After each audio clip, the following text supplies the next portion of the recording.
All right, everybody, here we are. You just can't believe the fun we've had in Miami.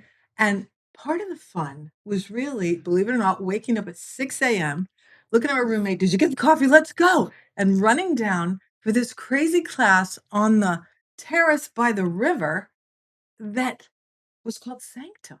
And I had read about it ahead of time. What is going on? So we are here with the two originators of a revolution in fitness, and it is called Sanctum. And we are with Gabriel Olszewski, Olszewski. Olszewski, and Very Luuk, close. Melisse. Yeah, great. Oh my God, I know. You did well. They're from the Netherlands.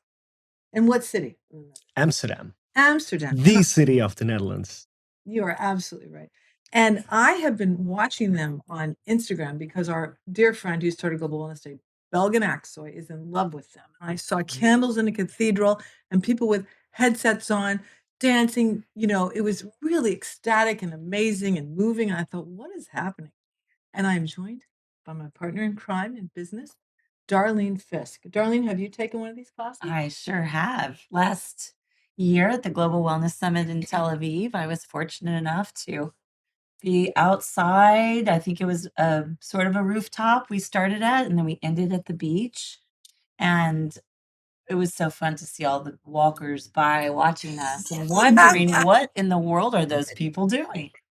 So let's get a little definition behind it. It is called many things, a communal happening of radical self-care and joy healing, a global mindful movement, a fitness activity that's designed to unlock human potential by reaching physical edge and mindful euphoria in one class. That is a mouthful. Gentlemen. That is a lot of information indeed. Gabriel, tell us what you're really trying to say. I think if there is one word we would choose to describe Sanctum, that would be community. So if anything, there is one big purpose accompanying Sanctum movement, which is to restore social belonging and really restore reconnection in the world. I think we come from this bigger constraint in the world that has been with us, especially after COVID, right? When there is so much disconnection happening, so much anxiety and stress, and the world has been constrained by everything that is happening. And so when thinking about creating a movement, we wanted to add on this extra layer of a bigger, greater purpose. And this purpose with Sanctum is really to drive sense of community and reconnection in the world. Well, if anybody doubts that, look at your Instagram. We are Sanctum, right? That's the Instagram. Now, Gabriel, we'll continue with you because my son is named after you. Gabriel's his name. Tell us your backstory. What is your role and how did you get here? So my name is Gabriel Olszewski, and I was actually born in Poland. So even though we are both based in Amsterdam, my origin is very much an Eastern European. And for 20 years of my life, I was in a corporate world. So my discipline is marketing. I was in various marketing jobs around the world, living this expat life, you know. So I had my episode in Moscow. I had my episode in Switzerland. I got this beautiful chance to work on big global brands like L'Oreal, Johnny Walker, a lot of coffee business. That's the part you probably don't know about me just yet. You don't look wrinkled enough to have all that stress. See, I have a good doctor. Okay. Smart man. And so yes, my background is very much within marketing discipline. But as I moved to Amsterdam, I think 10 years ago, I got this beautiful opportunity to meet Luuk, and from something that started as a love relationship, it still is. Thank goodness. It survived a business. Yes, and it's not easy to combine both business and love, but it's possible. And so as we created Sanctum, we had this beautiful set of different competences and different qualities, I guess. Luuk coming from the world of dance, ballet, performance, and myself, a business mind, brain behind, or sort of a marketing expertise. And so yeah, my role is very much about business development, making sure that we have right partnerships, really being the brain behind the whole operation. And of course, because of my expertise in marketing, I lead the whole social media strategy for Sanctum and what you see on our beautiful website. Okay, darling, your turn. You can ask about social media. Well, since you do have Hmm. this great marketing background, I was wondering what your mix is. Like, how important is social media or PR? Like, what really moves the needle for you guys? It is very important. It is very important simply because this is how you build awareness, and this is how you can reach your target audience. And I think the magic recipe in our case is to do it in a really authentic and organic way. So we don't collaborate with any PR agencies. We don't have any paid advertisement. Everything we create at Sanctum is through organic efforts. And this is what Really? people see. Yes. And that is, I think this is really the key of the success of the social media platform that we have, because it comes from the heart. It comes from authenticity and also level of curation. So we spend really a lot of time to choose the right imagery, to create the right content, to combine it together, to put the right music behind, and everything comes organically, which is people notice that. I am telling you, your PR, I don't know how you do it, but the British Vogue story just, Charlene and I are in PR, and it was like, what is happening? It is so amazing. They call you cathartic physical and mental release inside the cult of Sanctum, but a cult you should join. I mean, it's almost like you paid them to write. I mean, it's such juicy, juicy coverage. So look, Yes. Luuk. Luuk or Luuk, whatever feels good I for am you. from the Midwest, so Yeah. I'll just keep trying. But Luuk, tell us your background. Yeah. And what role you play in this phenomenon that's sort of vibrating through the culture. So my background, I fell in love with movement already from a very young age. When I was 8 years old, my mom took me to a theater show, and I told her, "Mom, this is what I want to do." Oh, She had no idea how serious I was, but I ended at the Academy for Ballet when I was 11 years old. So it started in the Netherlands. in the Netherlands. So it started to become very serious already at a very young age. I ended up as a professional dancer. And after that, I moved myself into the sports scene, because what I realized when I was working on stage every night, I felt a bit of a gap between me working very hard and the audience sitting still. And I wanted to find a way how I can move together with an audience love to make more that. impact. So I started to work in the fitness scene. I did everything from SoulCycle to Reformer Pilates, the whole shebang. To give a little bit more of a background information, spirituality has always been a very important part of my life. My mom was a medium. She had her own a phone line, so you could call Oh her. my God. And she was doing Reiki. And back in the days, it was. Now it's quite popular Yeah. to work on those elements. But back in the days, she was perceived as quite weird in our neighborhood. After she passed away, when I was 21, I actually started my own spiritual journey. So, together with Gab, we went to many places in Asia. We lived with Buddhist monks for a month. I did? went on a vision quest by myself, where I lived in the nature for 3 days and 3 nights without food and only water. And still, we are exploring many of those elements. Was Gabriel with you in that vision? Gabriel was not with the Vision Quest. That was a little bit with a the step monks. too far for him. And for me, the Vision Quest was one of the elements of a Vision Quest is solitude, being alone. And I think you learn a lot by being alone. But that is not the subject we want to speak about right now. So, long story short, with my background as a dancer, with the spiritual elements that I really like and really inspire me, and also with the drive to always find a physical edge. I always liked to take care of myself, to live in the most healthy way as possible, we started to think about how can we create a movement class, a safe space where the physical body connects with the emotional body and connects with the spiritual body. And that was the moment where I started to write the Sanctum signature sequence. And I thought, which methods really work for me on those physical, emotional, and spiritual side. So I started to create a sequence based on high intensity movement, Kundalini yoga, martial arts, primal movement, and the most important element for me is the power of your mind. And what happens if you create an experience out of that, guided by music? That's why we wear headphones in our class.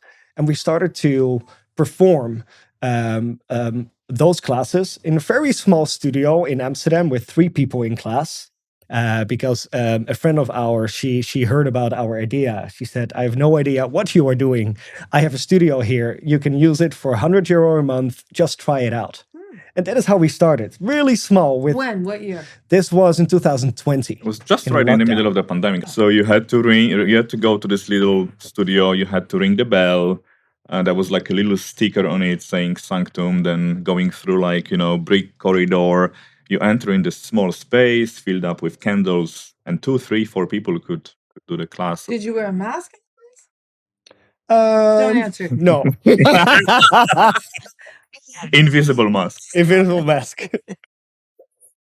So that is my story. So my role within Sanctum is I have the role as a founder. I am responsible for the quality of the class. I created the Sanctum signature sequence, and I innovate that every year. I do many trips. A few months ago, I went to a Qigong course in Thailand, and I brought a few ideas in. So I really see myself not as a creator, but I see myself as a gatherer. And I gather multiple disciplines and methods, and I really try to, and that is, I think, the magic of Sanctum, mix the ancient with the modern. And that is, I think, the power of what we do. Can we do a Kundalini yoga exercise, which is already there for thousands of years and proven to work? Can we do it on a techno track? And with that, we make it more approachable. And hopefully we reach persons who would say, I would never do meditation, I would never do Kundalini yoga. And we show them that it's actually for everybody. And we want to make that approachable. But, what you're saying just rings so true. First of all, when you talk, I hear your voice in my headset. Number one, why did you choose to use the headset? So the headset, it serves multiple purposes, I think. The first one is the moment you put those headphones on, you dive into a safe space. So we created our own headphones. Oh, you did? Yes. With a special sound system, with the best quality microphones, with the best quality music. So the moment you put those headphones on, you don't hear anything around you anymore. And you feel safe to receive and to express yourself, because one part of our experience is voice release, right? Using your voice. Our mantra is Ha, the sound of the heart. And the next thing is you create a communal experience, because everybody hears the same through the headphones. And the funny thing is the University of California did a research last year, and they asked the question, how is it possible that when you watch a movie in the airplane, you tend to cry faster than when you watch a movie over the speakers in front of a TV? Do you also have that? Can you relate? I always cry on a plane when I watch it. So one of the reasons is because you watch the movie through your headphones. And when you listen to voices through your headphones, your brain perceives the voice as if it were your own voice. So you identify yourself way faster with the person talking to you, in this case, me or one of our guides of Sanctum. So a long answer, it serves multiple purposes, but the main purpose is to create a closer connection with yourself and with each other and with me as a guide. Now, Gabriel, you obviously sat with Luuk and you talked about where and how. Why did you pick a big cavernous church?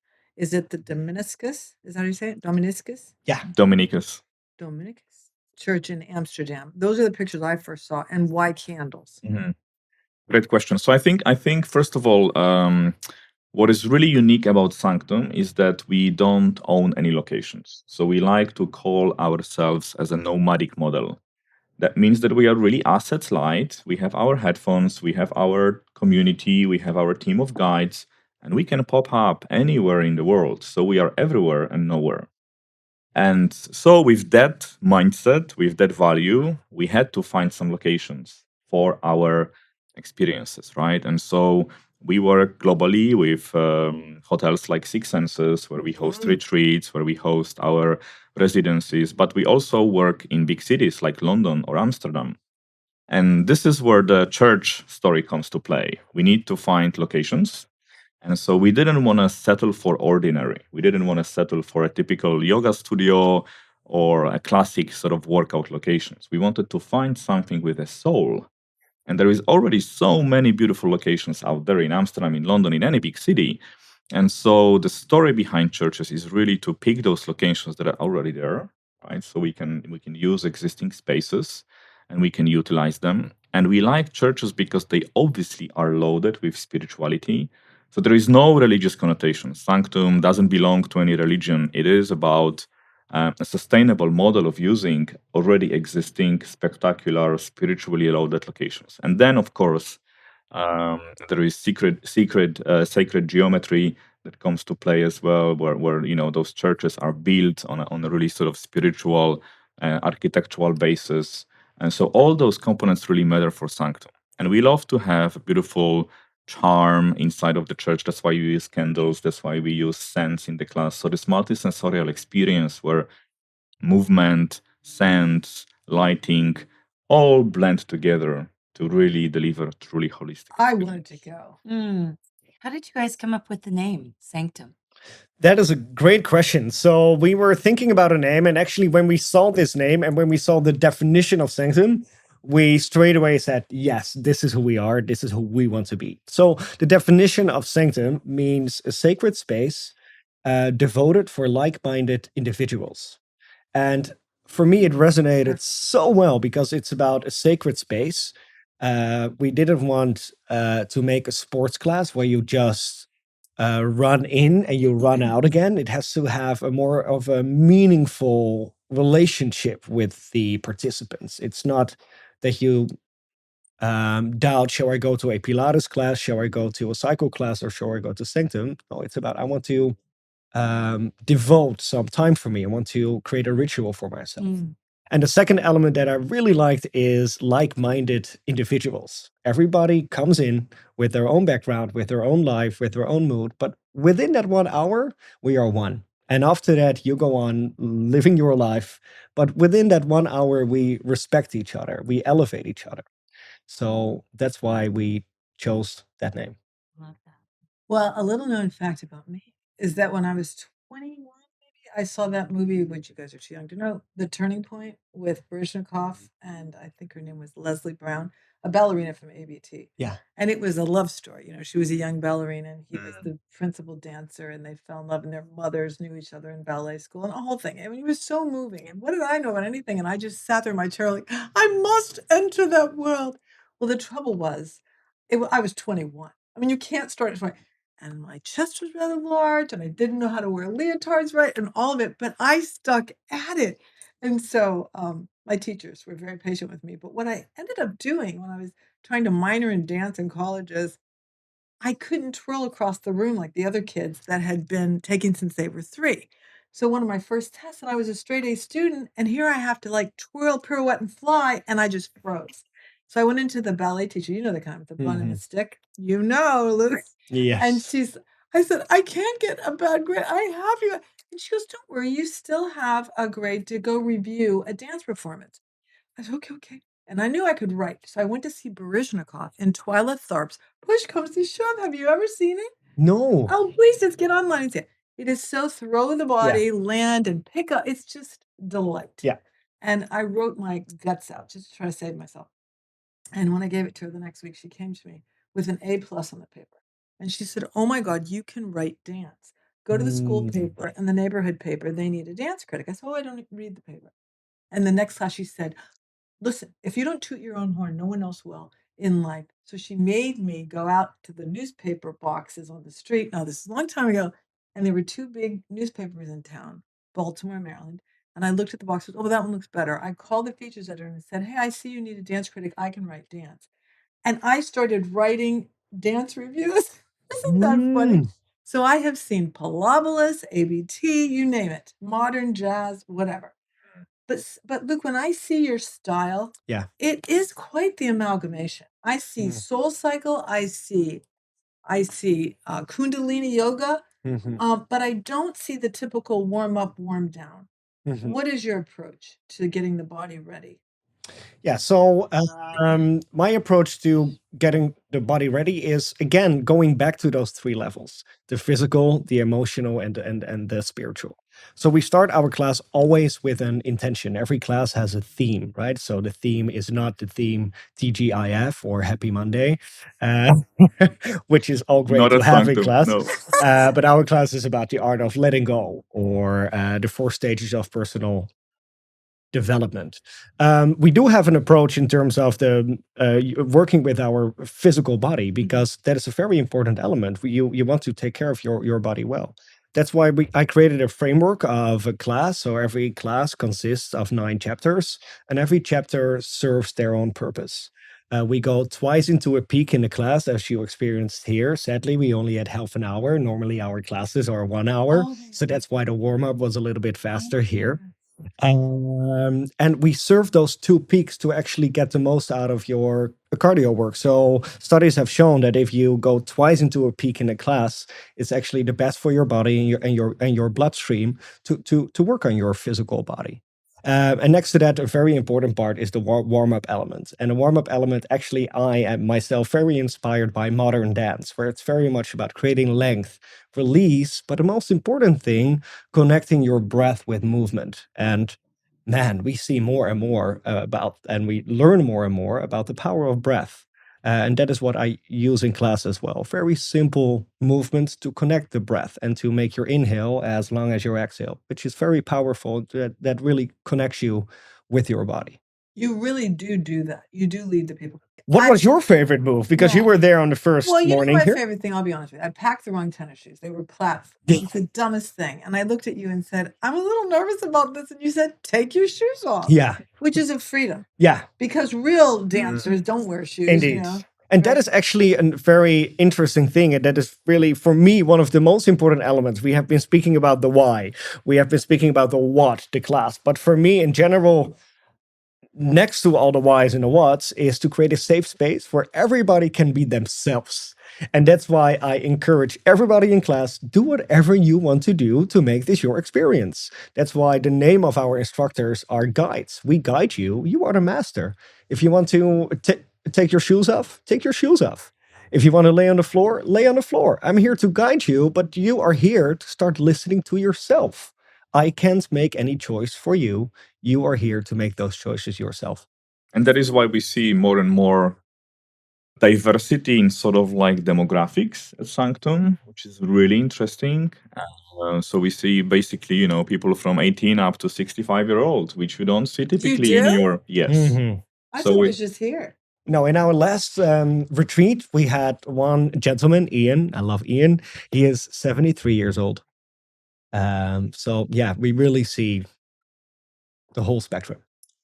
And how many instructors or guides do you have in your organization? Because you can't be everywhere at one time, but like globally, how many are there, and how do people become part of your... Yeah. In Amsterdam, we have 12 guides right now. Okay. And in London, I just trained 6 guides, because we're going to have our official opening in January in London, where we're going to start with 3 classes a week. Where? In We're- case we're there. in churches. of course. We're going to start in West London, and I can already confirm the first location. That is the St. John's Church, just above Hyde Park. Oh my So God. we got to start there in January. Congratulations. And of course, a very important element is, how do you train guides and Right. talent? So I created the Sanctum Academy already 2 years ago, which is a 3-week intensive where I guide every single talent to become a Sanctum guide. We go through the whole philosophy of Sanctum. I teach them about the framework and the moves. But for me, that is not the most important thing, because I can teach many teachers to do the framework and to execute the moves.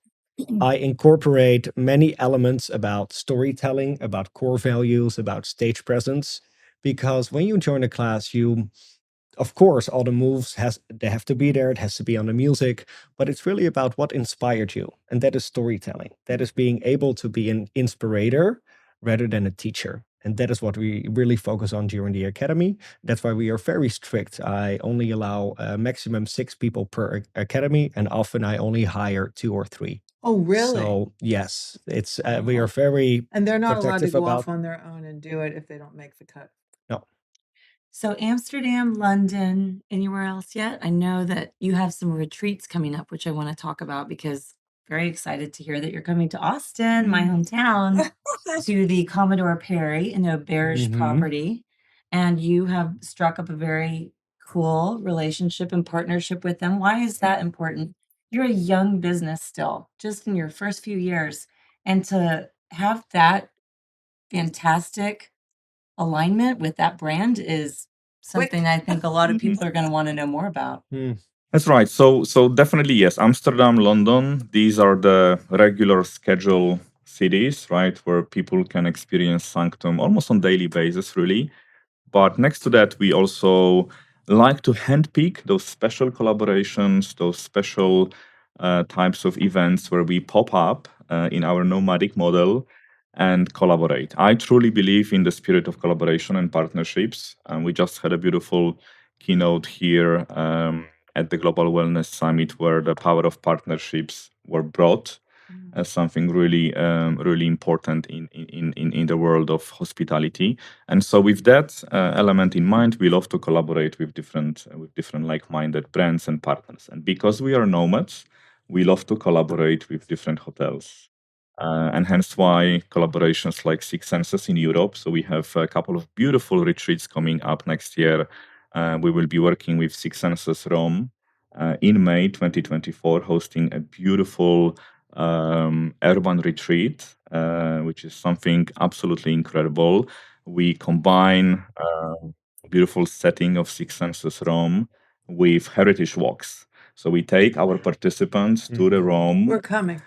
Early in the morning or late at night when there is no crowds in the city. We take them on those cathartic walks through Colosseum, Forum Romanum, and we stop in different places and we perform Sanctum movement while they can also learn about the heritage of the city. So that one is a really special one. In October 2024, we will be hosting a retreat at Six Senses Grand Montana. Grand Montana? Grand Montana. In It's Switzerland. Yeah, in Switzerland. Oh, please. Something else Now as I'm well. jealous. Now, this one is very much about reconnection with nature. So we take our participants to, high in the mountains, and we hike with the headphones and the power of music and movement. So as you can see, the element of nature and location is really important. And to answer your point on the auberge, yes, for the first time in history, in 2024, we will be working with auberge resorts across the US. So it's a national campaign where we will be hosting 5 wellness immersions, so like weekend gatherings in various properties at auberge resorts. So Napa Valley, the first one, 28th of January, Stanley Ranch. We've been there. We love it. Yeah, I heard you had a beautiful wedding there. Can you And dance? lots of dancing. And lots of dancing. Can you dance after drinking wine? That's what you do your class with wine. Just be ready. Well, I think the one of the important ingredients of our Sanctum retreats is that we focus on holistic well-being with an edge. So yes, every day you experience a Sanctum experience, and as you heard from Gab, it's or somewhere in the nature, or we do a walk, or we end up in a beautiful square. But next to that, it's very much about the social gathering, and that's why what Gab was speaking about, community is so important right now. So we see that during our retreat there's also a lot of joy. There is we organize dinners where we ask personal questions on the table. The last night is always a dance night. We often invite a live DJ and everybody dances for the whole night if they like. Dream. So for us, a retreat is about finding all the places within yourself, the stillness, the expression, being with yourself, but also sharing experiences with others. So it's not a typical retreat. It's a retreat where we surprise you a little bit and where we focus on radical self-care with an edge and with some joy. And we're going to open this episode so everyone knows with a snippet of you teaching and the music, Yeah. because you can't picture it unless you do it. But you you do crunches, mountain climbers, burpees. What is it? Kundalini twists. You intersperse everything with snippets of speeches by Alan Watts. Is there any? There's Michael Jackson tunes. But what do you mean when you say make it ugly? Is that what you say? Make it ugly? Yes. Well, that actually is coming from my background as a dancer. As a dancer, everything had to be beautiful. And it was my work to make movement beautiful. And it has been a part of my personal journey to make it ugly. And I believe that the future of wellness is ugly. We have been living in periods where it's all about creating the most beautiful summer body, bigger biceps. And for me, Sanctum is a place where you can dive inwards and where you can also go to the places which you would define as ugly.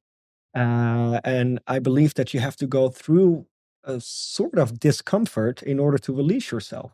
So we are not here to only make the pretty prettier. We are here to first dive into places which are maybe a little bit uncomfortable. But after that, I feel myself personally, and I hope everybody in class as well, you reach a certain state of bliss. But with that, we have to go through the ugliness. And they say there's often tears and there's always hugs, right? Like you hugged me when you walked in. That really makes people go, oh, okay, then it'll be okay. But the only thing I wanted to ask too is when you came to the Global Wellness Summit last year, you were brought there via recommendation by Six Senses. Is that right? Is that how you got there? Yes, so we were actually brought through invitation of Anna Bjurstam from Six Senses. And I have to say, and it was incredible. We loved it in Tel Aviv. But I think only now, when we attend the second summit, we can see.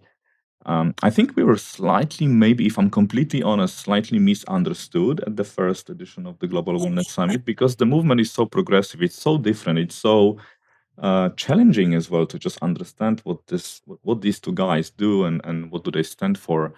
I feel like now in Miami at the second edition of the summit, there is a deeper understanding for the purpose of what we stand for, of what is this greater impact that we want to make. And that feels bloody good, actually, to say. We are really proud to be in this place. And I'll butt in one more time before you, darling, it's such a good question. But what I wanted to know is, can you trace back? I mean, you have such good taste in collaborators. I mean, Six Senses, Auberge. Where else are you going? Did you make any of those connections at the Global Wellness Summit in Tel Aviv? Some of them we did, and I have to say, if my personal, I mean, look, I would be interested to know your perspective on this one, but for me personally, those relationships and partnerships, it's all about connection and relationships, right? So, like everything in life requires massaging, requires investing time and effort to build sustainable, qualitative relationships. So we pick our battles in those partnerships. We really try to invest time, energy, love to create meaningful relationships. Like nothing happens just overnight. Those collaborations, those partnerships, it takes weeks of building relationships, getting to know each other better. And actually, the most powerful, this is what I also love about Global Wellness Summit, that the most powerful conversations actually happen in corridors where you can grab a cup of coffee with someone and just have a meaningful conversation, exchange your purpose, speak about collaboration, speak about this is where the power of Global Wellness Summit. Of course, we have beautiful content and all the research and the science behind and amazing keynotes, but actually the essence happens in corridors. I was thinking about that too this morning, just in the lobby. Like, you walk through and you see all these tables of people having these meetings and conversations, and you can only imagine like the deals and partnerships and ideas that are coming out of those meetings. It's exciting.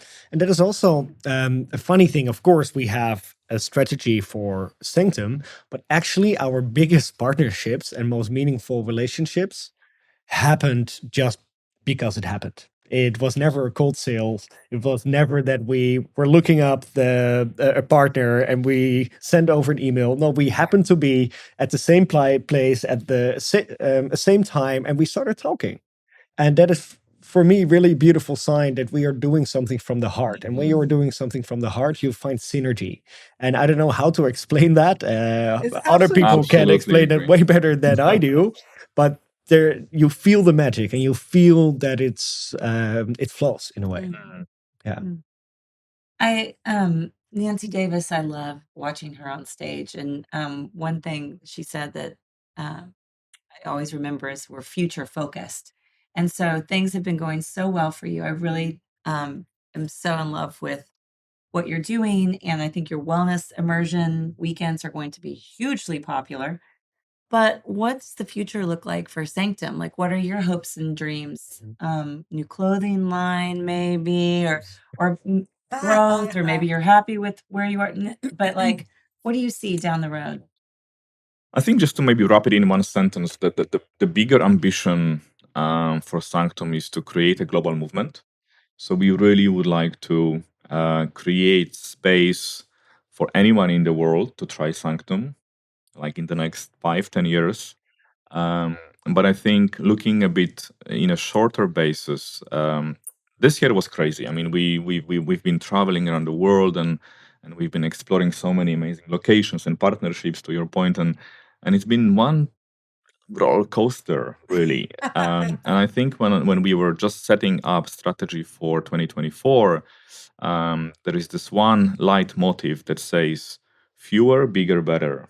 So we would love to do bigger collaborations. We would love to do bigger partnerships with more quality and maybe less of them, so that we can stay more focused and really building the company and the community through a sustainable model with the right partners. I think this year was just, we were still exploring because we were so young, so we can pivot quickly and we can try everything and anything. Next year, fewer, bigger, better. And also, the big ones look so good on social media. Mm. It looks Yeah. like a rave. Yeah, well, and speaking about big ones and raves, for me, so we work on multiple pillars, and for me, the main objective is to make Sanctum a lifestyle, right? It's not about creating a sports class; it's about creating a lifestyle. And a part of that is what we created. Actually, we started only last year. Is the Sanctum Frequency Festival, which is a Sanctum experience on steroids, I would say, of 2.5 hours, which I lead, but we invite, it's actually a canvas where we invite live artists, DJs, well-being experts, breathwork coaches, and we create this experience of 2.5 hours, which is one immersion. And the last edition, which we hosted in Amsterdam 2 months ago, we had 1,000 participants You joining. did not. Yes, I'm going to show you in a second. But that is, for me, speaking about what is the future is a lifestyle, creating a community. And for me, getting so many people together at the same place and see the effect of that, that is really what I want to focus on. And that is the reason why I want to make this a global movement. All right. Well, we sadly have another interview to do, but what I want to hear before you leave, because this is such a phenomenal rocket ship of a business, it sounds like. Yes, it What is. mistakes have you made that our listeners could learn from? Because most of them are business owners. Many mistakes, I can tell you That's a already. good one. We did a lot of mistakes, and I think the beauty of being a startup is that you make a mistake, you shake off the dust, and you just go another direction. You know, one door closes, another window opens, and that is the beauty, that we can quickly adjust and pivot. But there were a lot of mistakes. For me, I think that the toughest ones were when we connected with wrong people. People that didn't really understand, or the relationship was perceived as transactional and we didn't really feel that just yet. Those are most hurtful mistakes, because then it's about emotions, it's about investment of time and effort, and there were a couple of examples on our journey that we were amongst wrong people, and that is really energy draining.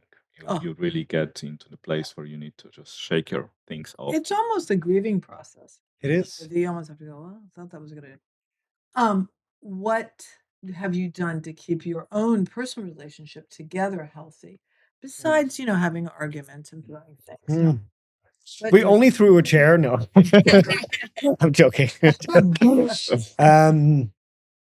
First of all, is having a lot of fun on the way and joy. And sometimes, well, last night we were dancing in this beautiful club called Sexy Fish, I believe.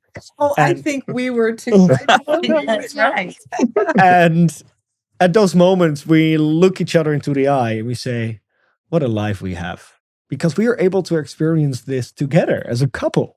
So yes, we are working day and night, and it's really our baby, but we also celebrate and experience those moments together. And how unique is that? And of course, over the last year, we didn't have a lot of time for each other privately. And of course, I hope in the future we will have more time. But I don't have a baby. You probably have. Not babies anymore. But Not babies anymore, but kids. And I like to compare it with having a baby. The first 2 years, yeah, you won't sleep a lot every night, and it's a part of it. As long as you are strong together. And I know that Gab has my back, and I have his back, and that is important. And it's like this podcast. Darlene is the complete, organized, steady one, and I'm like the performer, you might say, most times Yeah. doing the interviews. And I'm always like, "Was that okay? What are you doing?" And I can see you two, like you're out there, like emoting, Luke. Blah, blah, blah, blah. And That's he's it. there. That's Everything's it. fine. Yeah. I'm right here. I love. And it's also a funny thing. So after every class, I always ask him, how was it? Was it okay? Was it good? So you're the Luke and I'm Gabriel. That's it. I feel that too. And he really has the secret power, right? So he knows exactly before a class, he says, hey, please mention this and this and this. Or okay, I'm going to do that. So that, yeah, it really works well that way. Oh, I've got a crush on these guys. Okay, so one thing I want to say is we post show notes. I'd like Ari Peralta, Yeah. the sensory expert, who is also just the sweetest guy, was the subject of one of our episodes last year. Yeah. And he said Sanctum is using cutting edge science to support behavioral change, leveraging new insights and fusing them with mindful movement practices to stimulate and empower the mind, brain, and body. Because we know music, movement, meditation brings down inflammation, brings down disease. Do you promise you'll send me some research that you guys have based your movements on? We can link a couple things in the show notes, okay? Yeah. Because we could keep yakking at you. I'm telling you that. But gentlemen, keep up the good work, right, Darlene? Yes, love it, love it. We can't wait to dance with you again. Yeah. Thank you for so being much. here. It was a pleasure. Thank And you if you so much need for a- having us here. If you need a couples retreat, Darlene, I know a few places.